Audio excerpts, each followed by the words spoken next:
Hey everybody, it's Brett and welcome back to another episode of Behind the Stack, where today I am sitting down with author Olivia Wolfgang-Smith for her new novel, Mutual Interest.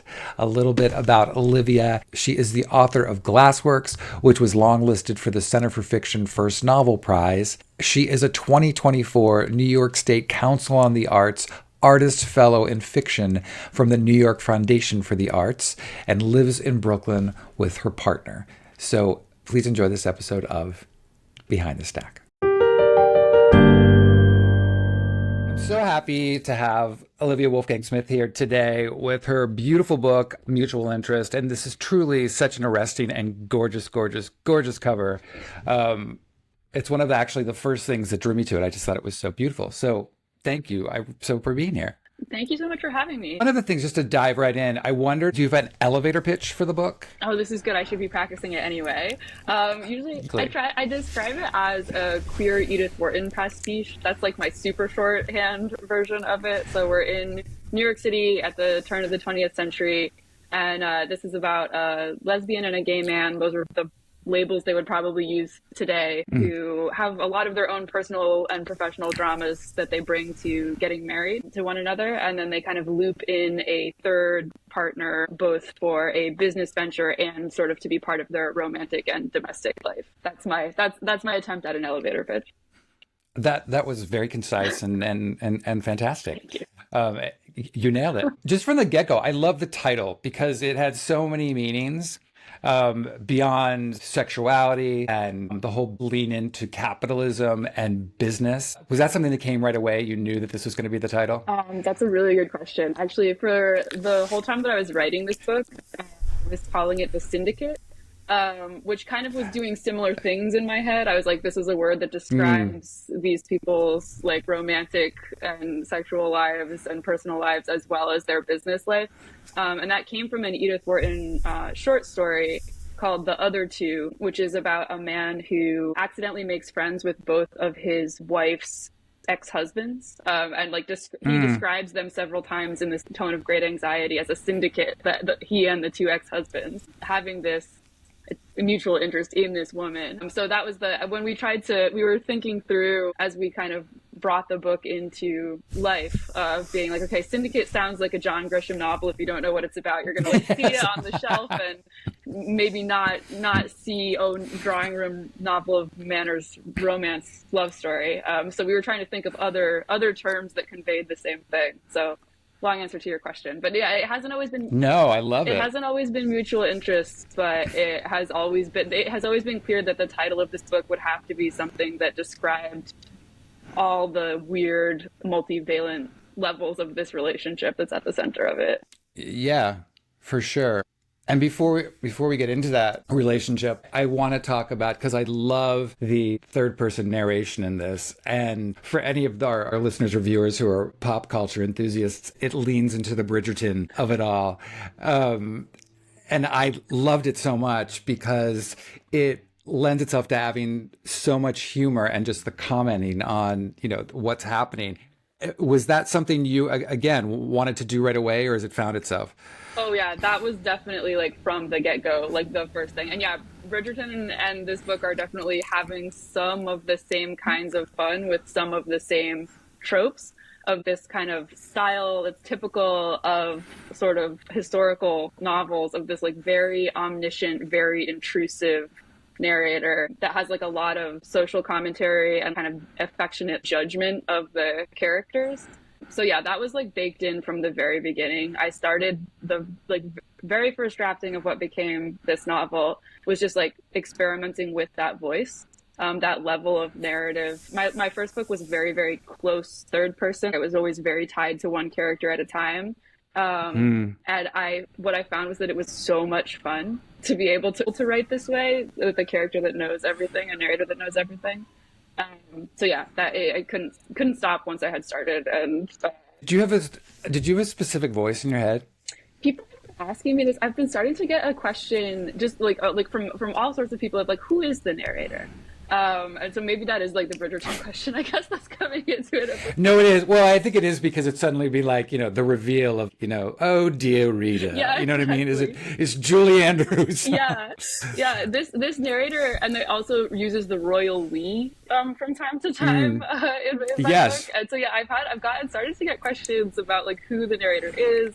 Is it me? Like what? It's kind of interesting to see what pronouns people choose to use for the narrator a little bit. I find that to be. I kind of like it being an open question. I think that there is a there is a true omniscience to this narrator, and I think that it's sort of a. I was thinking a lot as I read this book about queer community, the sort of mutual archival project, and that's who I think of as the implied narrator. That as much as I was thinking of it, the question, I love the question and it fascinates me because it is not something I was thinking about as I was writing it. I didn't have like a one secret person in mind that this narrator was. But you didn't hear it a specific way, like a female or male, or was it something, or was it just I truly didn't. interesting? Yeah, I truly didn't. And I think that I sort of it's a wonderful thing to realize in the moment of getting the question, because I think that it's so easy to be overly self-conscious as a writer and to sort of for me, I should say it's easy for me to be overly self-conscious and to overthink and to sort of be high concept, especially with something that is so stylized as this kind of narration. I sort of am like, oh, thank goodness, I didn't even realize I was escaping this high concept, thing that I think if I had a specific voice in mind in terms of a specific person, it might have weighed me down or Sure. stuck me. Like if it had been a woman, I might have been stuck more in a certain character's perspective. If I had it thought, like I think that it allowed like a true fluidity that I wasn't even conscious of as I was drafting. I would love to sit in a room of people who have read the book and pull everyone and say, was the narrator for you a male, female? What was the voice? Yeah. I would just be fascinated to hear how people perceived it. Me too. Because Yeah. for me, it was very much a woman. And I'm not going to lie, I did slip into Julie Andrews a little bit. Yeah. But because I just felt this kind of proper, all-knowing British woman. But I am so curious how other people hear that voice. Yeah, no, Anyway. me too. And I think it's fair. It is fair to say that of the three main characters, if it's any one's book, it's Vivian's book. Like, so it does make sense.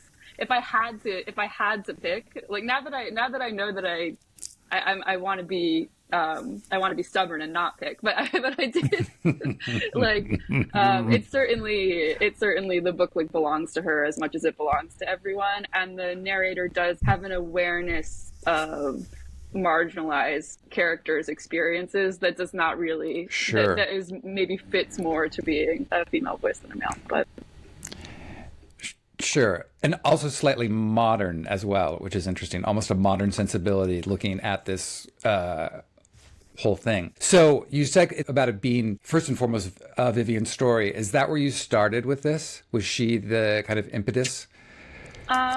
yes and no. Actually, the impetus was sort of, so the other two characters are Squire and Oscar, who are these sort of two.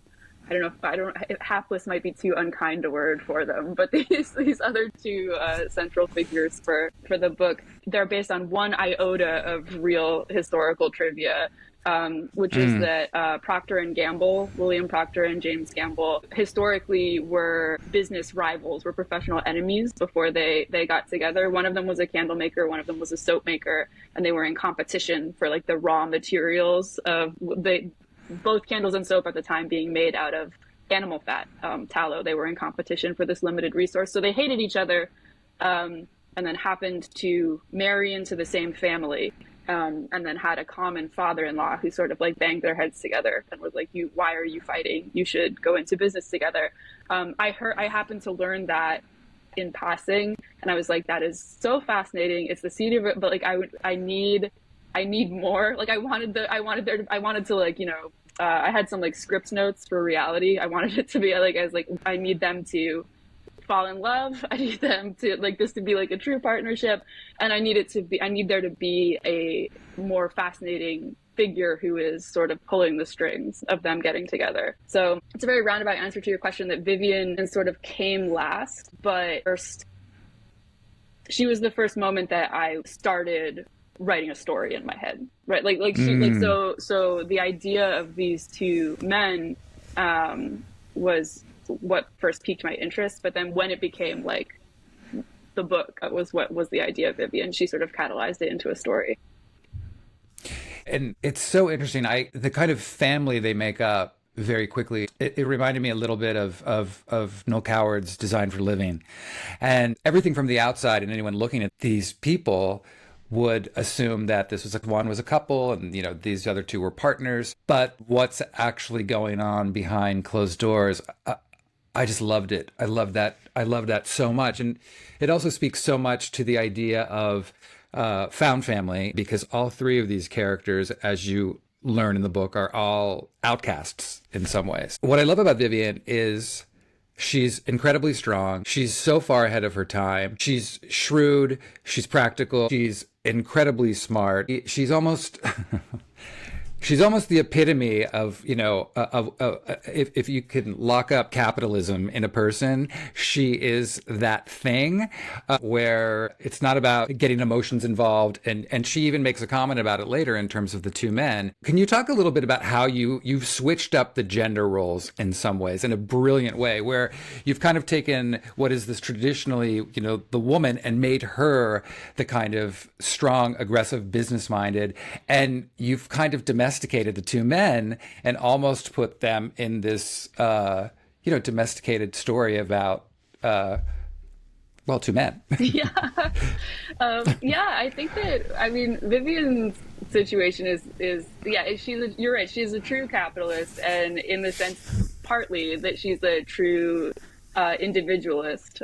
So I think that that's something that, from what we see of her origin story, her childhood and her upbringing, that it was like a survival tactic in her family of origin. And I think that that's just a value system that she brings to her adult life as well. And, I think that for all three of these characters, they're all very, let's say, driven by their inner children, if that makes sense. And by 100%, 100%. Wounds of early life. So that it happens to fall along what maybe we would still consider atypical gender stereotype lines now, and certainly were at the turn of the 20th century when these characters are living, which kind of makes them a little bit freer almost, in the sense that they're so outside the bounds of what their society is even looking for, that they can kind of hide in plain sight a little bit. But yeah, that we have, by chance, the two male characters, Oscar and Squire, are in very different ways people who are looking for this kind of like settled domestic love, and that Vivian is someone who is not looking for safety there. She's looking for a different type of safety. It's even interesting because even their view in terms of sex, I think I marked it down here. I said, you know, Oscar seems initially to have so much kind of shame towards his sexuality, his proclivities, and Vivian revels in it. And I love that so much. I just love that she's looking for it, and she knows where to find it, and she knows how to spot it, and what that means. And I just thought it was so great. Yeah, and part of that too is how homosexuality was spoken about at that time in this very fascinating way, where it was like very clear that male homosexuality was awful, and like that it was like criminalized, and there were very serious like repercussions. And then lesbianism was a little bit more, nobody really knew, did it exist, what was it, how could you tell if it was happening? And so like that some of that sort of shame and fear on Oscar's part is like a very real, society was very willing to tell him what was wrong and what would happen to him if he was caught. There's a little bit more latitude to operate in for Vivian than for Oscar. Yeah, and I don't know how much of that's changed, sadly, or whatever. Because I always used to say, like, being gay, people had an easier time with gay men if they said, okay, they have sex and that they're promiscuous, and I think that's easier for people to get their head around than having a loving relationship or intimacy. That was kind of more foreign, I guess, kind of thing. I have to ask this about Squire because he's such an interesting character. He is Spectrum, yes. Did you view him as on the spectrum? I mean, what we now know is probably someone on the spectrum. They wouldn't have known then. Yeah, I think that that's a good way to put it. That if Squire were living in the world today, he would probably be diagnosed as on the autism spectrum. I think that a lot of things about this book are about these kinds of like labels and identities, and the Mm, fact that people who have these experiences and live these descriptions have existed for as long as people have existed, and that these different identities are very differently conceptualized and very differently treated, both like internally and externally throughout time and in different eras. But that kind of uh, folks of all of these types, like moving through the world and like looking for understanding, including from their loved ones, has been a constant this whole time. completely. Are you a history buff? Yes, very much a lay person. So I have no credentials. I love reading like a lot. It's mostly pop histories. Like I'm going to museums. I'm leveling up through the process of being a historical novelist. I've gotten a lot better at research, which has gotten me. The more you learn, the better you get at learning. But yeah, it is lifelong, but very amateur. Okay, so my other question, and you might have answered this already, was about this business that they go on to, which could follow in line with Procter and Gamble, with the scent and the candle business and all of that. Are you someone who's interested in that? Are you someone who's a scent person?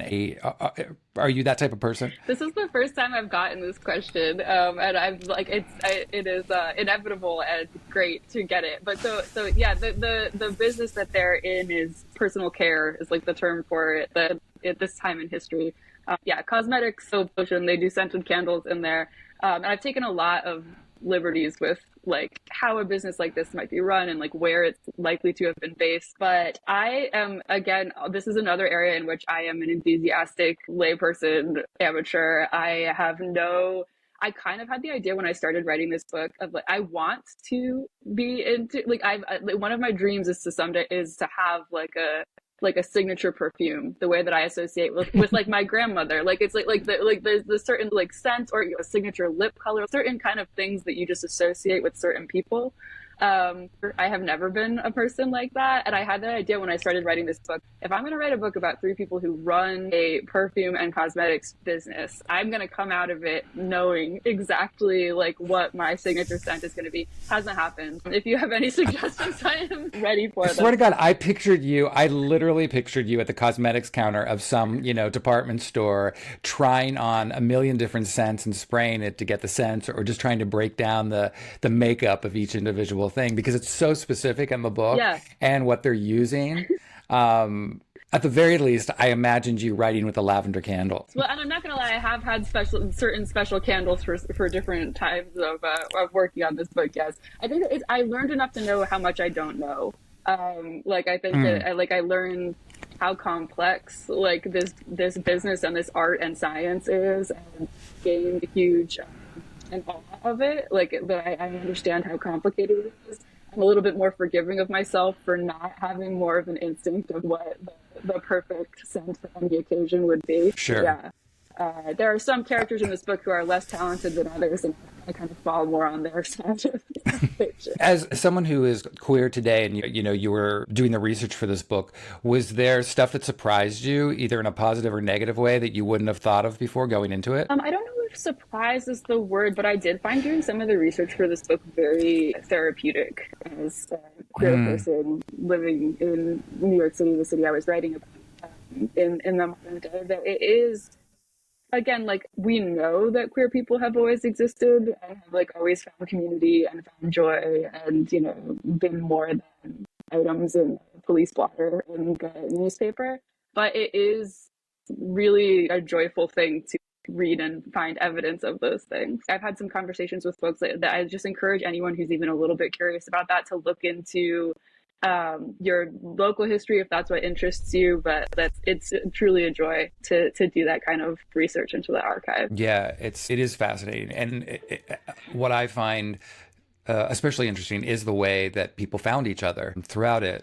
I had read that one of the things that you talked about was how E.M. Forster's Morris was very influential on your work. And I have to show you this.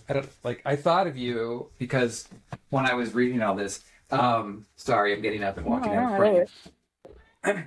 Faber is publishing these new versions Oh, whoa. of their illustrated editions What? of the books, Cool. of the M. Forster's books, and I just thought they're so beautiful. But it was interesting because I opened up the first page and it says in here, content warning, this edition is the original text from 1971. It may contain language that's offensive to some Oh, readers. So wow. I have no idea what that is yet, but I'm so Oh my curious. gosh. And I remember this was because I'm a little bit older than you. I remember, i.e., a lot. I remember this is one of the first books I ever read. And I remember sitting, like, I grew up in Pittsburgh, and I remember sitting on, like, the train to go on and down into town. And I had a paperback copy of it. And I was so terrified that someone would know what it was just by the cover and that I was reading it and what that meant. But finding this, like, key into something that I couldn't fully understand, I just related to it. Yeah, that resonates with me. I've heard a lot of people have like really similar experiences with that book. I think that there's something like, I think that that goes back to the 19 teens. People have been having that experience with that book in a way that's Yeah. really incredible. It did make me wonder as I was reading this, is it important for you in terms of your writing and these characters you're creating to create a world that shows queer people in a positive light or that have some sense of maybe a happy ending? Yeah, and that is a really, there are a lot of like big lessons of Morris, and that is one of them. That's something that really sticks with me about it, that it was so important to Forster to have a happy ending, including the fact that it kind of like, because of the First World War, it kind of like trails off in that way because he didn't, yeah, I think that I felt very in communion with queer readers and writers from Mm, before me and after me, partly because I have this like historical novel with this high omniscient like narrator that kind of has this sort of implied knowledge of both the ancient past and to some extent, to some mysterious extent, the future. So yeah, I think that it was an important part of this book to me to not deny any kind of darkness, but to have this not be a tragic story. I wrote this book because I love and have always loved novels with manners, this sort of mm. type of book and this type of love story. And I wanted it to feel like a gift for other people who also love this kind of book and who maybe also felt have felt like a wish that there were more queer stories in this genre. And I certainly didn't want it to be a gift that then turned into like getting the rug pulled out from under you about like that kind of joy. So yeah, that's certainly something that was on my mind. Yeah, and I love it because of everything you just said. First of all, I love the time period, and it's the way you describe it, the New York City, all of it, the interiors. It's so beautiful. It's almost weirdly like a fairy tale, no pun Mm-hmm. intended. So much of what seems to get published sometimes, and it absolutely deserves and needs a place, are either coming of age stories or there's stories of queer stories that have more tragic bents to them, and so that's another reason why I just love this so much because they're flawed characters, they're very human characters, but their sexuality is just a component of who they are, which is just a part of the larger fabric of the whole thing. And I really appreciated that. Can you talk a little bit about this idea of found family with the three of them, even going as far as, and this is not really a spoiler, but the idea of, it's kind of a heteronormative idea about connecting and then children and all of that. You talk a little bit about that? Yeah, sure. So I think that yeah, there are certain things about found family and chosen family that I think are kind of like on the surface here, that we've got like these people who are like literally like kind of running away from home in some cases, like being kind of these transplants, getting almost kicked out of home in other cases, and sort of starting over, finding each other, like forming this literal, domestic partnership. I think that part of what I was interested in is the way that found family, we hear it so often referred to in a purely positive light of like all of the great things found family can do for you, and so I'm also just interested as a writer and as a reader, as someone who's interested in complicated stories, of the ways that found families can hurt each other, that closeness and vulnerability, that you don't have to be a biological family of origin to really do a number on somebody. But then, yeah, you're kind of getting at the fact that one of the conflicts in the latter half of the book is that this love triangle, this like very complex kind of like sort of polyamorous and sort of not a relationship that they start to have differences of opinions about whether to have a child. And kind of what I was interested in there was the ways that that these characters, like maybe radical life choices in politics, maybe don't necessarily protect them from disagreement and from also like different ideas of how radical to be and what being radical as a family might mean. I just liked the idea that these are folks that might have made a choice at one point in their lives that they thought would protect them from certain existential angst, and then 10 years goes by and did it, or is it in fact maybe a little bit more complicated than that? So I think it was something that I was interested in telling, a story that takes place over this long. Like you talked about it, that we have so many queer stories that are like coming out stories or coming of age stories, and then it sort of maybe ends with the character being like 17 and ready to start their life or something like that. So I was interested in like, okay, like what if now this character is 54 and like things have changed and like, we've got different priorities or different conflicts coming up, and how it and how we just change as people, and how what we want changes. Yeah. And how much more complicated that is if there are three people in the relationship and three different opportunities for conflict. Exactly. What you've actually written is a warning against thruppleism. No, it's not a primer. Yeah, no, not at all. Not at all. How to share a lot of money with your thruple and thrive. Yeah. Starting a business with your loved ones. I love it. I'm so curious. That's not even really book related, but it's just mostly because I'm thinking about the capitalism thing and the current state of our country, and this whole pullback of DEI. And I'm just thinking specifically really of Target, which always seemed to me though such a kind of progressive, but I'm also very aware of the whole idea of companies that lean into, Pride Month, for example, or Black History Month, or any of these things. What are your thoughts on that? Yeah, I think it makes sense that comes up reading this book. It certainly came up for me writing it, that there are a lot. I mean, this is a book that's very much about capitalism and identity, capitalism and creativity. One way I talk about it is that this is kind of a book about three different people who are trying to figure out whether a job can love you back, and are trying to kind of like figure out the limits of trying to define success and self-worth within a framework of capitalism.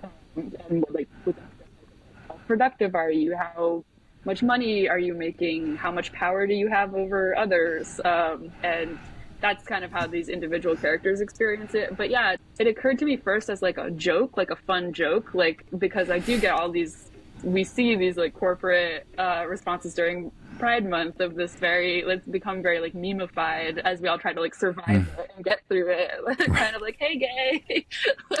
Right.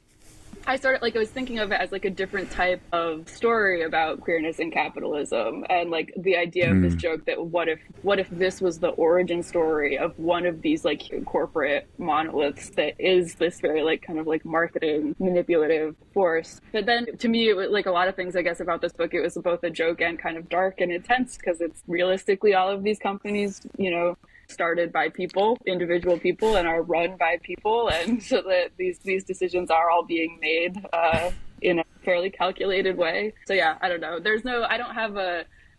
It's like so big and messy and thorny, and I think the book is the attempt to start asking questions and to start thinking about it. Sure. But yeah, sure.